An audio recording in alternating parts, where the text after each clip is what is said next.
Merci Seigneur. Gloire à ton nom Seigneur.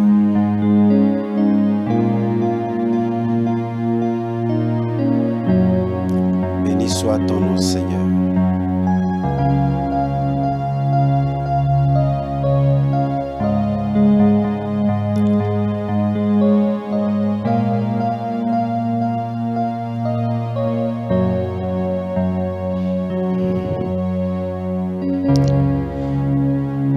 À toi la gloire, à toi l'honneur, à toi la majesté.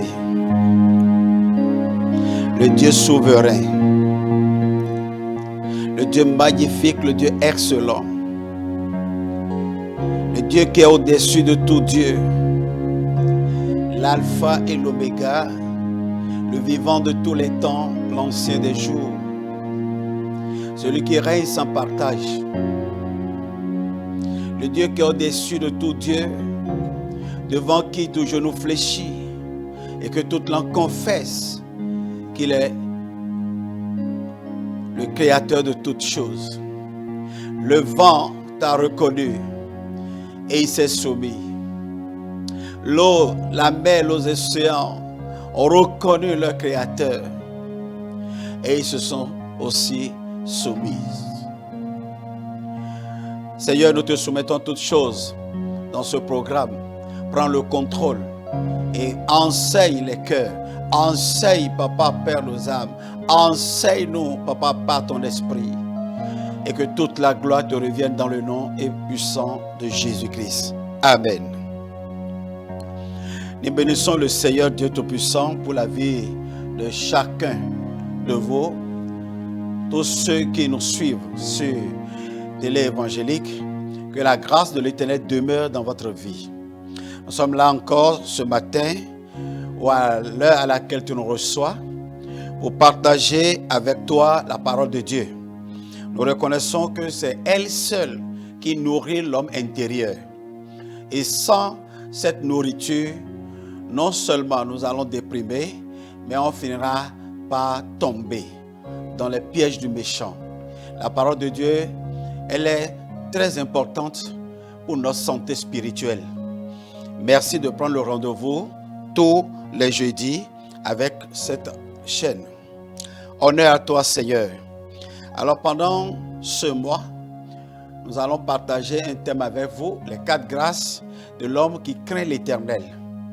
Les 4 grâces, et nous ne disons pas que c'est seulement 4 grâces que dispose l'homme qui craint le Seigneur, mais nous insinuons seulement à partir de notre thème que 4 parmi les différentes, les multiples grâces de l'homme qui craint l'Éternel. Et nous allons lire ensemble le livre de Psaume chapitre 128, du premier verset au 6e qui en est le dernier verset. La Bible dit ceci: Heureux tout homme qui craint l'Éternel, qui marche dans ses voies. Tu jouis alors du grâce de tes mains, tu jouis alors du travail de tes mains. Tu es heureux, tu prospères. Ta femme est comme une vigne féconde dans l'intérieur de ta maison. Tes fils sont comme des plants d'olivier autour de la table. C'est ainsi qu'est béni l'homme qui craint l'Éternel. L'Éternel te bénira de Sion et tu verras le bonheur de Jérusalem tous les jours de ta vie. Tu verras les fils de tes fils. Que la paix soit sur Israël. Que l'Éternel bénisse sa parole. Je voudrais simplement attirer notre attention sur un fait très capital. L'homme qui craint l'Éternel et qui marche dans ses voies. On a l'impression que avoir ceux qui marchent dans la méchanceté, ceux qui marchent dans la désobéissance, ceux qui marchent au milieu de nous dans le mensonge et autres, nous constatons que il n'y a pas de grâce visible dans leur vie. Et tout homme les prend en exemple pour dire que ils sont en train de marcher contre le courant de vent. C'est pour cela qu'ils ne sont pas bénis. Mais nous parlons des grâces de l'Éternel sur la vie de celui qui le craint et qui marche dans ses voies. Vous savez, notre temps ne diffère pas du temps de ceux qui nous ont dévancés dans la foi. Parce que la foi en Jésus-Christ, c'est véritablement un combat contre le sens de la vie. La foi en Jésus-Christ, c'est aujourd'hui réservé à tous ceux que le monde rejette. Les systèmes établis dans ce temps, dans ce monde, vont à l'encontre des règles et des principes bibliques. Et ceux qui savent faire à marcher selon les principes bibliques sont considérés comme des gens, des stupides, des ignorants, des gens qui n'ont pas l'esprit du temps. Et on a l'impression que c'est des gens qui n'ont pas compris, qui n'ont pas une bonne lecture de la vie. Mais au fait, c'est à cause de la crainte qu'ils ont de l'Éternel qu'ils se retiennent d'un certain nombre de choses. C'est à cause de la crainte de l'Éternel qu'ils ne s'ajoutent pas au grand nombre pour faire ce que tout le monde fait. C'est à cause de la crainte de l'Éternel dans les cœurs qu'ils se retirent d'un certain nombre de choses qui peuvent quand même salir leur foi. C'est à cause de la crainte de l'Éternel qu'ils ne font pas ce que les autres font. Et le psalmiste pouvait dire que est-ce que c'est en vain que je me sanctifie? Nous avons lu ça dans le livre de Psaume chapitre 73, le verset 13, qui dit: c'est donc en vain que j'ai purifié mon cœur. Est-ce que j'ai lavé mes mains dans l'innocence en vain? Non. Non et puis non. Mon cœur, je ne le sanctifie pas pour bénéficier de Dieu. Je ne lave pas mes mains dans l'innocence pour être béni par le Seigneur. Mais je me sanctifie parce que je veux ressembler à Christ. Je veux être à l'image de Christ. Je veux être à la ressemblance de Christ. Le seul modèle type que Dieu a déposé sur la terre pour permettre à ceux qui se sanctifient, pour permettre à ceux qui lavent leurs mains dans l'innocence de s'identifier à lui, c'est Jésus-Christ. C'est le prototype. C'est lui, Jésus, qui est le modèle du ciel déposé. Et pour avoir une place dans le ciel, il faut le ressembler.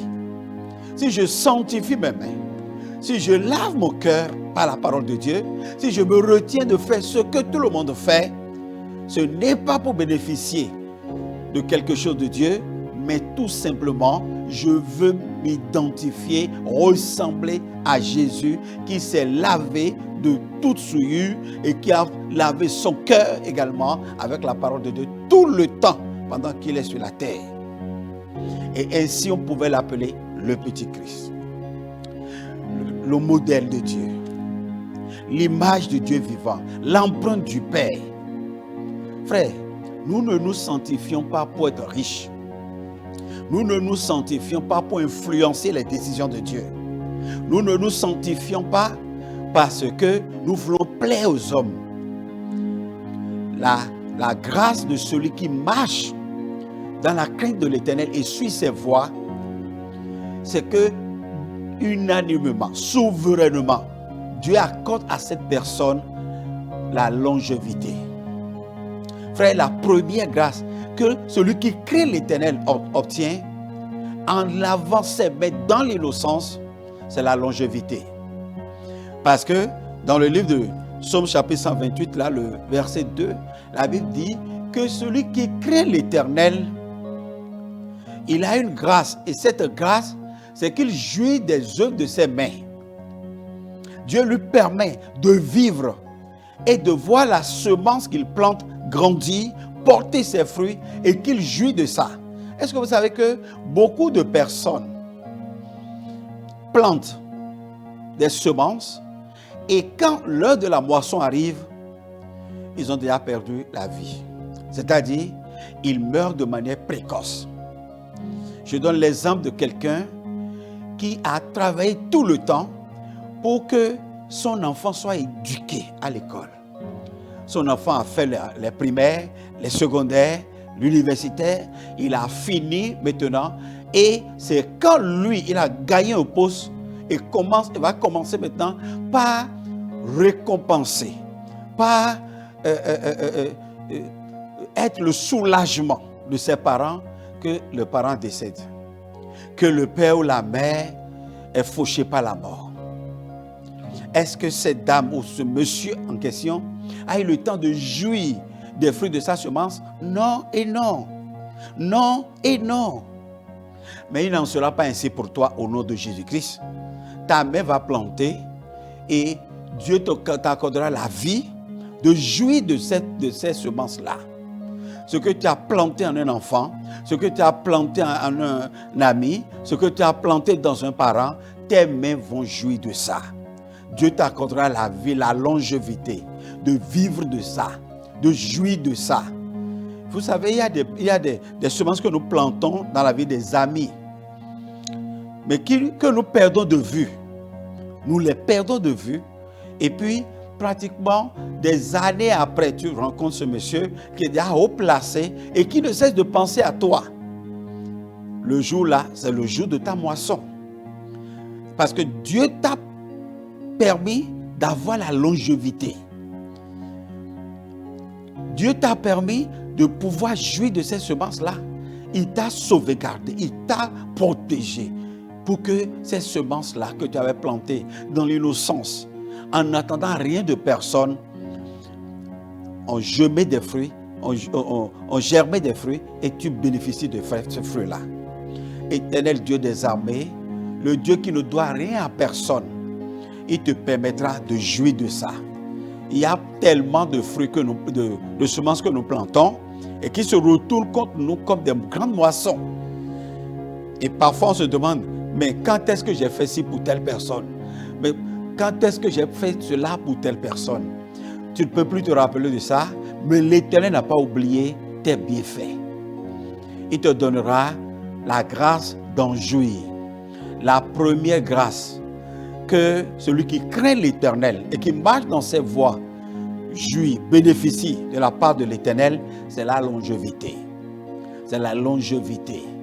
Et je veux dire à quelqu'un, quel que soit ce que tu vis, tu traverses à l'instant, l'Esprit te dit, ne crains pas, ne crains pas.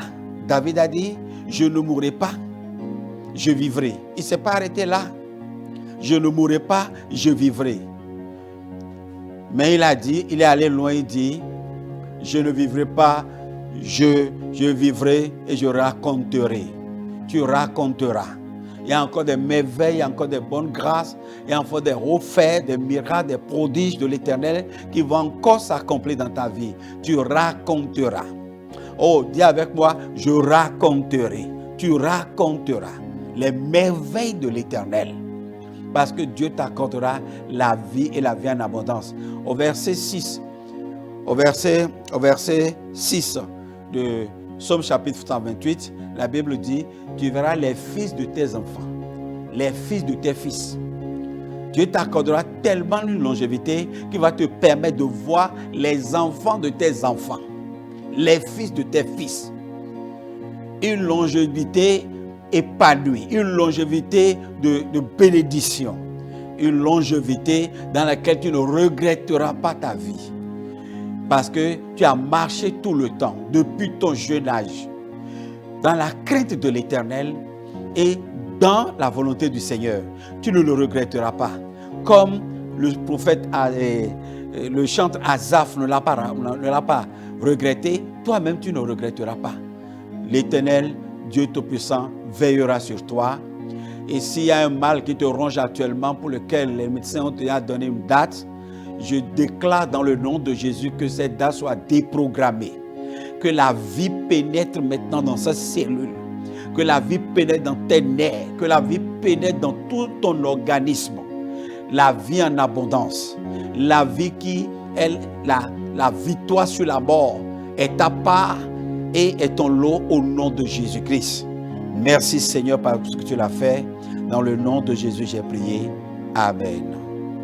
Merci Seigneur.